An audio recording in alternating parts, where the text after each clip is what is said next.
ओम श्री गुरुवे नमः। रोगों के प्रधान कारण। प्रकृति की पुकार पर जो लोग ध्यान नहीं देते, उन्हें भांति भांति के रोग और दुख घेर लेते हैं। परंतु प्राकृतिक जीवन व्यतीत करने वाले जंगल के प्राणी रोग मुक्त रहते हैं और मनुष्य के दुर्गुणों और पापाचारों से बचे रहते हैं। प्रकृति की अवज्ञा करने का परिणाम या दंड रोग है। यह अवज्ञा हम भांति भांति से करते हैं। एक स्वस्थ मनुष्य जब अपने प्रति अत्याचार करता है, तब वह व्याधिग्रस्त होता है। साधारण गलतियों के लिए प्रकृति हमें मामूली सजा, सिर दर्द, जुकाम, पेट दर्द आदि देकर छोड़ देती है, किंतु अनवरत नियम उल्लंघन का परिणाम बड़े बड़े जटिल रोग उत्पन्न करता है। प्रकृति के नियम तो अटल हैं। अपने नियमों के अनुसार वह इस शरीर को चलाया करती है। यदि उसके मार्ग में हम बाधा उपस्थित न करें, उसे अपना कार्य करते रहने दें, तो हम दीर्घ जीवन का सुख लूट सकते हैं। प्रकृति से मनुष्य जितना दूर गया, जितना उसका संपर्क छूटा, उतनी ही बीमारियां बढ़ी हैं। संसार ने पश्चिमी सभ्यता का दुष्परिणाम भुगत लिया है। भारतीय ऋषि मुनि सदैव प्रकृति माता के संपर्क में रहने का उपदेश देते रहे हैं। इस सभ्यता ने हमें सबसे अधिक सुख और दीर्घ जीवन दान दिया है। आदिम युग में जब वह प्रकृति की गोद में खेलता कूदता आखेट करता रहा, उसने सबसे अधिक आनंद किया। जब वह सभ्यता के दायरे में बंधा, तो उसका प्रकृति से संबंध टूटने लगा। उन्नति के नाम पर वह धीरे धीरे प्रकृति से दूर हटता गया। फलतः आज वह नाना प्रकार की व्याधियों का शिकार है। प्रकृति जीवन से दूर हटने का क्या कारण है? यह है हमारा आजकल का सभ्यतापूर्ण मिथ्या आहार विहार। मिथ्या आहार विहार से हमारे शरीर में विष रुक जाते हैं। दूषित मल पहले पेट के भीतरी छेदों के पास एकत्रित होते हैं, फिर वहीं से भिन्न भिन्न अंगों में जाकर अपना कुत्सित प्रभाव दिखाते हैं। आइए विस्तार से हम आहार विहार पर विचार करें। मिथ्या आहार। हम में से अधिकांश व्यक्ति अपने दांतों से कब्र खोदते हैं। अपने भोजन को ऐसा अप्राकृतिक बना लेते हैं कि पेट में एक पंसारी की दुकान बन सकती है। हम भोजन क्षुधा निवारण के लिए नहीं, बल्कि स्वाद के लिए नाना प्रकार की मिठाइयों, चटनियों, अचार, स्वादिष्ट चूरन, तले हुए पदार्थ, अभक्ष्य पदार्थों का भी उपयोग आरंभ कर देते हैं। हमारे सामने 56 प्रकार के भोजनों से भरा हुआ थाल आता है और हम भूख न होने पर भी केवल जीवा के लिए, स्वाद के लिए प्रेरित होकर ठूस ठूस कर खाते हैं।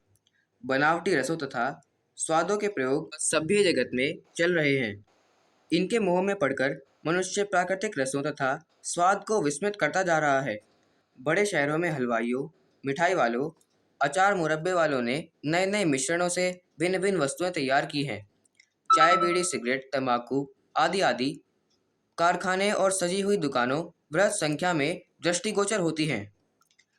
फल और तरकारियों को भी इस प्रकार बनाया जाता है और इतने मसाले, खटाई इत्यादि भर दी जाती है कि उनका मूल स्वाद विकृत हो जाता है।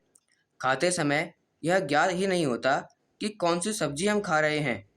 उनके विटामिन तो प्राय बिल्कुल ही नष्ट हो जाते हैं। शक्कर का प्रयोग बढ़ रहा है। भिन्न भिन्न प्रकार की चिकनाई मांस का व्यवहार समझकर व्यक्तियों में अधिक होने लगा है। मांसाहारियों ने सुखाया हुआ मांस प्रयोग में लाना प्रारंभ कर दिया है। जहाँ संसार में खाने के लिए एक से एक अच्छी चीज विद्यमान है, वहाँ आज मांस व्यवहार देखकर ऐसा प्रतीत होता है जैसे मनुष्य जागकर पुनः सोने की चेष्टा कर रहा है। पेय पदार्थों में अप्राकृतिक तत्व घुस पड़े हैं।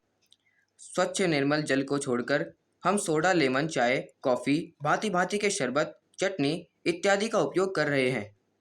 मादक द्रव्यों के व्यवहार से हम रोगों के शिकार बन रहे हैं। मादक द्रव्य रक्त में अनेक विष हानिकारक अन्न उत्पन्न करते हैं। हमारी दवाइयाँ कई बार इतना लाभ नहीं करती जितना उलटकर हानि पहुंचा देती हैं। आजकल की दवाइयाँ रोग को दबाती हैं, उसे जड़मूल से नष्ट नहीं करती। लोग समझने लगे हैं कि दवाई ली और रोग गया। ठूस ठूस कर आवश्यकता से अधिक खाया और फिर मुट्ठी भर चूरन खा लिया, काम हो गया। यह बड़ी ही प्रमादात्मक बातें हैं। तरल पदार्थों की आवश्यकता की पूर्ति चाय, शरबत, सोडा पीकर करने वाले व्यक्ति यह नहीं जानते कि चाय और कहवे के रूप में वे टैनिक एसिड और कैफीन विष पी रहे हैं। शरबत और सोडे में शक्कर की अधिक मात्रा लेकर वे डायबिटीज के मरीज बन रहे हैं। हमारा शरीर 16 तत्वों का बना है।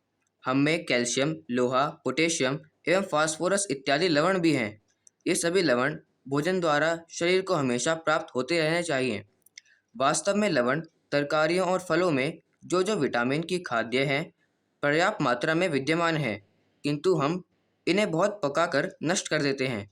ये सभी तत्व उचित मात्रा में हमें नहीं मिल पाते। पुस्तक जीवेम शरदः शतम, अध्याय 1, पृष्ठ 10 व 11। धन्यवाद। ओम शांति।